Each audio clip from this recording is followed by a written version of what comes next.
Salutations bande de Yule, c'est le Don, j'espère que vous allez bien. Aujourd'hui on se retrouve pour parler du chapitre 932 de One Piece. Mais avant toute chose, je dois vous remercier pour tous les bons commentaires que vous avez laissés sur mes précédentes vidéos. Et ainsi saluer les nouveaux venus dans la flotte du Don. Soyez les bienvenus. Alors si vous êtes prêts pour qu'on parle de ce chapitre de One Piece, c'est parti. Au début de ce chapitre, nous retrouvons Komurasaki remettant un masque et jouant quelques partitions. Et là on a eu droit à une petite révélation. En effet, Komurasaki est bel et bien la personne qui se situe entre les actes de l'arc Wano Kuni. Et bon, dès la première apparition de Komurasaki dans les chapitres précédents, on pouvait s'en douter, vidéo à l'appui. Mais à vrai dire, lorsqu'elle remet ce masque, et la situation nous le présente comme tel, Komurasaki s'est approprié cette certaine musique qu'on ne peut pas entendre parce que bien évidemment, il s'agit là d'un chapitre et non pas d'un animé. D'ailleurs, j'espère que dans le futur, ils feront un effort sur l'animé parce que cet arc est tout simplement démentiel. Et quand je dis ça, je peux penser par exemple au combat Luffy-Kaido. Pourquoi je parle comme ça? Je ne sais pas. Je suis quelqu'un exigeant. Et pour en revenir au sujet donc, lorsque Komurasaki remet ce masque, et quand on sait que voilà, il s'agit en réalité d'une bonne grosse actrice comme on aime, mais aussi d'une ville fourbe du quartier des plaisirs contrôlée par les Yakuza, on peut se douter que lorsqu'elle remet ce masque, elle s'approprie la musique et on peut se laisser penser que justement elle peut verser quelques larmes et considérer que cette musique a un impact sur elle. Le personnage qui porte déjà plusieurs rôles, lorsqu'elle porte ce masque, s'attribue tout simplement à un moment où elle peut redevenir Inori Kozuki. Ou alors elle peut bien se taper une barre toute seule, sans raison. Aussi, ouais. Parce que d'après les personnages en présence devant cette scène, à chaque représentation de Komurasaki en tant que Oiran, elle rejoue toujours la même musique. Du coup, voilà, petite déduction. Est-ce que c'est ça? Est-ce que c'est un rapport avec son pouvoir? On ne sait pas. Mais dans l'idéal, si on reste à ça, la valeur sentimentale, c'est beau, on garde. Et donc, dans la situation suivante, nous retrouvons Orobi, qui dans le chapitre précédent était un peu dans la merde. Mais comme annoncé dans ma dernière vidéo, il s'agissait bel et bien d'un clone. Parce que vraiment, si Oda voulait nous faire peur, il aurait dû mettre ce passage à la fin du chapitre. Là, on aurait été pas bien, on aurait vu flou, on aurait transpiré. Parce que voir autant de monde, autant de méchants entre guillemets apparaître, voilà, comme ça d'un coup, c'était un peu trop gros. Et c'est justement avec ce genre de scène que l'on peut concevoir que Oda est en train de rusher son manga. En tout cas, cette partie, je dis pas qu'il fait de la merde. On aurait presque pu croire qu'il s'agissait là d'un oubli. Genre le mec, il est là, il écrit son scénario sur Wano Kuni, le Japon de l'ère Edo, tout ça, les samouraïs, les dragons. Et au dernier moment, le mec il se dit ah putain mais j'ai oublié les ninjas, mais voilà il a mis tous les ninjas d'un coup, mais tranquille, ça passe. Et du coup, avant que Orobi ne disparaisse, on apprend de la part de l'un des ninjas, pour rebondir sur le mensonge que Orobi a donné au chef de l'unité pour pouvoir ne serait-ce que s'en sortir, on apprend donc de l'un des ninjas que Ishimitsu le voleur a été aperçu il y a pas très longtemps en ville. On peut donc concevoir que les ninjas sont un atout essentiel ne serait-ce que pour la sécurité du shogun, mais aussi pour la transmission d'informations. Et donc en même temps de s'éclipser, Orobi va transmettre l'information que sa couverture a été dévoilée à Shinobu la ninja et Nami. Et dans la continuité, l'information ira jusqu'à Brook. Mais dans l'idéal, il faudrait que tout l'équipage, toutes les personnes disponibles et ayant un escargophone soient mises au courant pour qu'on puisse justement avoir une convergence des acteurs vers le château de Orochi. Point important, et pour en revenir à ce que disait Trafalgar Di Law, le bol au sable, dans les chapitres précédents, s'il ne serait-ce qu'un seul membre de l'équipage est découvert, ça pourrait compromettre l'intégralité du plan, le plan de Kinemon. Mais bon, sachant que Big Mom est pas très loin, qu'elle a débarqué à l'improviste comme ça sur Wano Kuni, on peut se dire que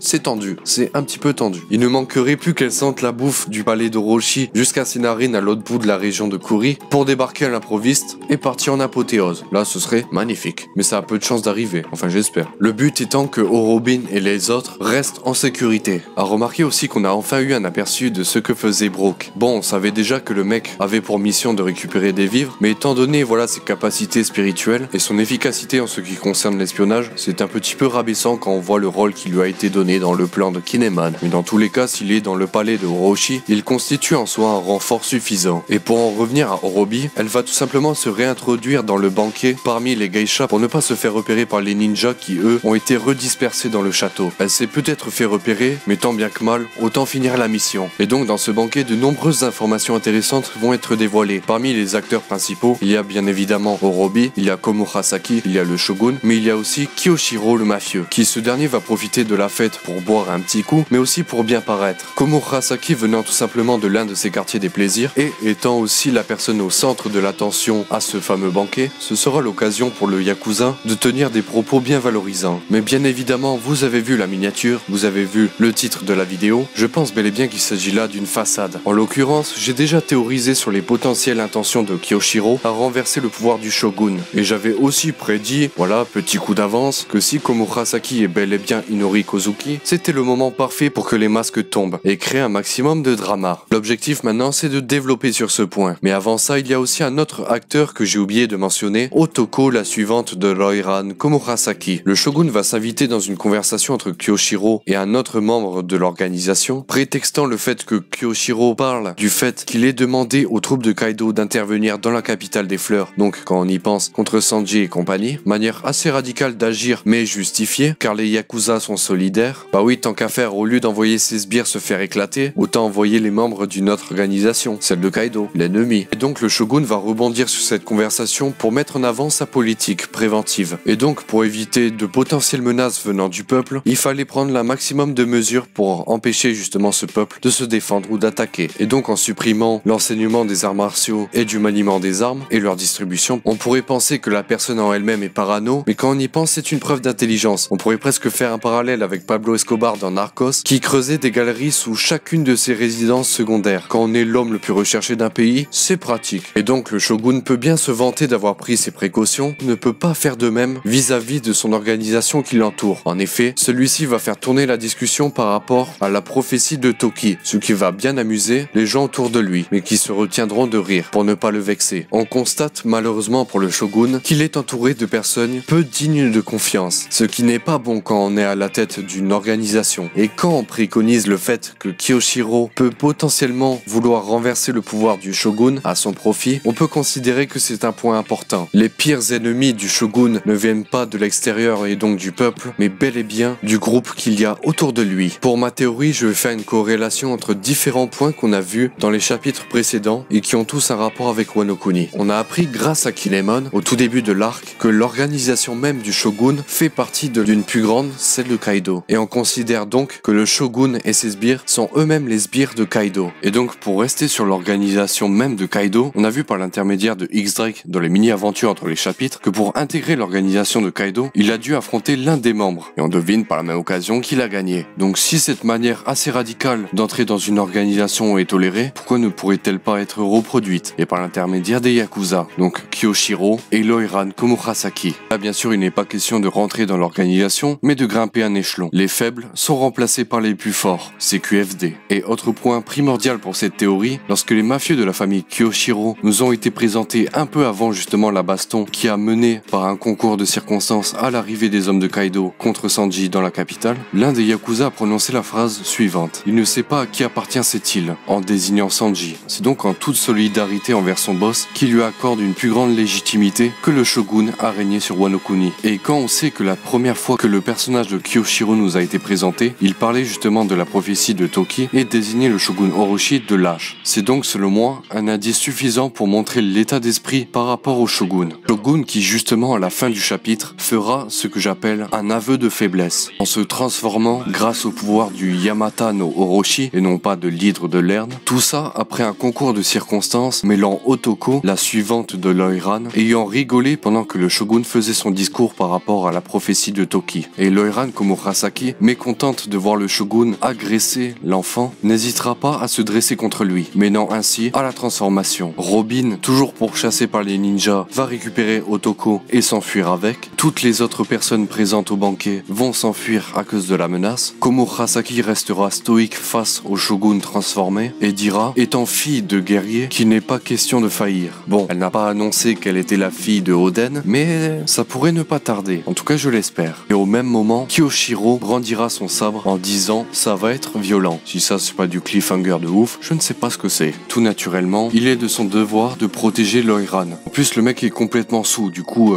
il a aucune raison de se retenir. C'était donc, selon moi, les différents points qui peuvent alimenter cette théorie, comme quoi Kyoshiro en veut au pouvoir du shogun. Mais pour en revenir sur Komurasaki, aka Inori Kozuki, il y a une phrase bien particulière qui nous a tous marqués, je pense. Je ne me mettrai à genoux devant personne. La question que je me pose à l'heure actuelle est si c'était la raison pour laquelle Oden-sama est mort. On sait de Kinemon qu'à l'époque, il était un daimyo de la région de Kuri et que son père, lui, était shogun. Il se pourrait alors, dans la logique du tel père, telle fille, que Oden aurait pu sortir cette phrase en face de Kaido à l'époque où il est intervenu à Wano Kuni et qu'il a envahi le terrain. Ne voulant pas se soumettre à Kaido d'aucune manière, il aurait été entraîné, mais tout simplement à la mort. Mais le shogun Orochi, dans le chapitre, a dit justement qu'il avait vaincu Oden. Mais dans quelles circonstances, de quelle manière manière, il y a encore une bonne grosse zone d'ombre qui reste à éclaircir. Oda nous fera peut-être un gros flashback comme il a l'habitude de le faire dans les arcs de construction. Ça me ferait mal de savoir que le shogun qui a perdu la face faute de nerfs contre une enfant Otoko qui s'est mise à rigoler et une prostituée qui littéralement lui tient tête contre un mec qui nous a été présenté comme extrêmement balèze. Bon, je pense que je vais m'arrêter ici. En tout cas, je suis très impatient pour la suite. Et détail aussi, j'ai complètement oublié d'en parler, mais Oda s'est complètement donné d'un point de vue graphique sur ce chapitre. Quand j'ai cherché mes visuels, ça m'a complètement sauté aux yeux. Le chapitre en lui-même était au-dessus de la moyenne des dernières semaines. Et voir Oda se donner autant, c'était satisfaisant. Surtout avec le shogun avec sa nouvelle forme. Mais si dans le chapitre prochain il y a un combat, j'ai du mal à croire qu'il puisse durer longtemps. Ou alors, à contrario, le combat va durer et va même s'étendre jusqu'à la ville. Comme ça, les habitants pourront voir la belle gueule de leur shogun adoré. Bon allez, j'espère que je n'ai pas oublié de détails. J'espère surtout que cette vidéo vous aura plu. Moi en tout cas, je m'en vais. C'était le Don pour vous servir. Et allez, ciao!